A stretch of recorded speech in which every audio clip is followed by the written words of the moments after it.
તો નમસ્કાર મિત્રો, વરસાદનો એકાએક નવો રાઉન્ડ શરૂ. આટલા વિસ્તારોમાં પડી શકે છે ભારેથી અતિ ભારે વરસાદ. કડાકા ભડાકા સાથે આ વરસાદનો નવો રાઉન્ડ. આટલા વિસ્તારોમાં વરસાદ પડશે. આટલા દિવસોમાં વરસાદી માહોલ બન્યો રહેશે, તેમજ આગામી સમયમાં ચોમાસું કેવું રહેશે, સંપૂર્ણ માહિતી આપણે આ વિડીયોની અંદર જોવાની છે. તો વિડીયોમાં આગળ વધતા પહેલાં ચેનલમાં નવા હો તો નીચે આપેલા સબસ્ક્રાઈબ બટનને દબાવી ચેનલને સબસ્ક્રાઈબ કરી દેજો. તો ખાસ કરીને અત્યારે ગુજરાતના મોટા ભાગના વિસ્તારોમાં સાર્વત્રિક વરસાદ જોવા મળી રહ્યો છે. કચ્છ જિલ્લાને બાદ કરતા સમગ્ર રાજ્યમાં હળવોથી મધ્યમ વરસાદ ક્યાંક ને ક્યાંક જોવા મળી રહ્યો છે. સૌથી વધારે વરસાદની વાત કરીએ તો દક્ષિણ ગુજરાતમાં સૌથી વધારે વરસાદ જોવા મળી રહ્યો છે. તો સૌથી પહેલાં આપણે દક્ષિણ ગુજરાતના વિસ્તારો વિશે વિગતવાર માહિતી મેળવી લઈએ. તો ખાસ આપણે જોઈએ વિગતવાર માહિતી. તો દક્ષિણ ગુજરાતમાં વાપી, વલસાડ, નવસારી, ભરૂચ, રાજપીપળા, બોડેલી, વ્યારા, નવાપુર, આહવા, સુરત, સોર્યાસી તેમજ બારડોલી સહિત મોટાભાગના જે દક્ષિણ ગુજરાતના વિસ્તારો છે એમાં મધ્યમ વરસાદ જોવા મળી રહ્યો છે. આહવા, વલસાડ, વાપી, નવસારી, વ્યારા આ બધા વિસ્તારોમાં મધ્યમ વરસાદ સારો એવો પડી રહ્યો છે.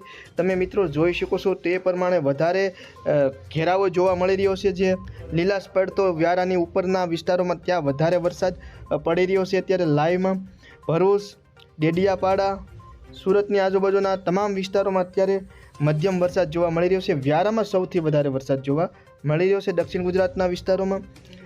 ભરૂચમાં પણ સારો એવો વરસાદ, વડોદરામાં ક્યાંક ને ક્યાંક હળવો વરસાદ, રાજપીપળામાં પણ ક્યાંક ને ક્યાંક મધ્યમ વરસાદ અને બોડેલીમાં પણ મધ્યમ વરસાદ.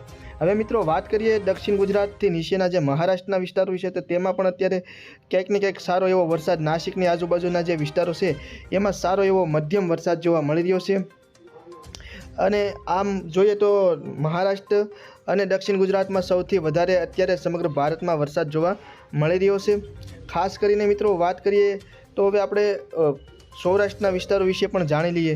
તો સૌરાષ્ટ્રમાં ખાસ એવા વિસ્તારો છે જ્યાં ભાવનગર હોય, જૂનાગઢ હોય, પોરબંદર હોય, રાજકોટ હોય, તેમજ નિશાણવાળા જે વિસ્તારો છે વેરાવળ અને ભાવનગર જિલ્લાના મહુવા તાલુકાના જે વિસ્તારો છે એમાં પણ સારો એવો વરસાદ. રાજુલા, તુલસીશ્યામ આ બધા અમરેલીના જે તાલુકા છે એમાં પણ સારો એવો વરસાદ. સાવરકુંડલા, વિસાવદર, જેસર સહિત જે વિસ્તારો છે, બગસરા આ બધા તમામ વિસ્તારોમાં અત્યારે હળવોથી મધ્યમ વરસાદ જોવા મળી રહ્યો છે. પાલીતાણા હોય, અલંગ હોય, આમ સમગ્ર સૌરાષ્ટ્રના વિસ્તારોમાં ક્યાંક ને ક્યાંક હળવોથી મધ્યમ, ભાવનગરના દરિયાકાંઠાના વિસ્તારોમાં મધ્યમ કરતાં પણ થોડોક આગળ પડતો વધારે વરસાદ જોવા મળી રહ્યો છે. બાકીના બધા સૌરાષ્ટ્રના વિસ્તારોમાં હળવોથી મધ્યમ વરસાદ જોવા મળી રહ્યો છે. વાત કરીએ મિત્રો હવે મધ્ય ગુજરાત વિશે, તો આપણે મધ્ય ગુજરાતમાં અત્યારની લાઈવ અપડેટ પ્રમાણે અમદાવાદની આજુબાજુના જે વિસ્તારો છે એમાં પણ ક્યાંક ને ક્યાંક વરસાદી માહોલ બનેલો જોવા મળી રહ્યો છે. જેવા કે અમદાવાદ તેમજ કલોલ, વિરમગામ, લુણાવાડા, દાહોદ, ગોધરા સહિતના જે વિસ્તારો છે મધ્ય ગુજરાતના એમાં પણ સારો એવો વરસાદ અત્યારે જોવા મળી રહ્યો છે. કપડવંજનમાં, બાલાસિનોરમાં આ બધા વિસ્તારોમાં અત્યારે વરસાદ જોવા મળી રહ્યો છે. આમ મધ્ય ગુજરાતના વિસ્તારોમાં પણ ક્યાંક ને ક્યાંક હળવોથી મધ્યમ વરસાદ જોવા મળી રહ્યો છે. વાત કરીએ મિત્રો ઉત્તર ગુજરાતની, તો ઉત્તર ગુજરાતમાં પણ ખાસ હળવો વરસાદ જોવા મળી રહ્યો છે.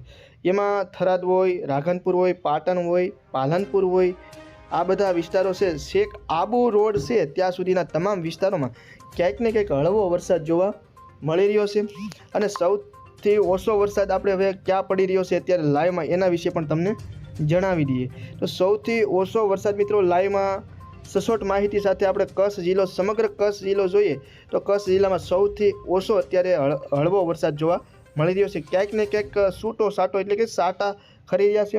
ખાસ નલિયા, ભુજ, રાપર આ બધા વિસ્તારોમાં ક્યાંક ને ક્યાંક વાદળછાયું વાતાવરણ, પરંતુ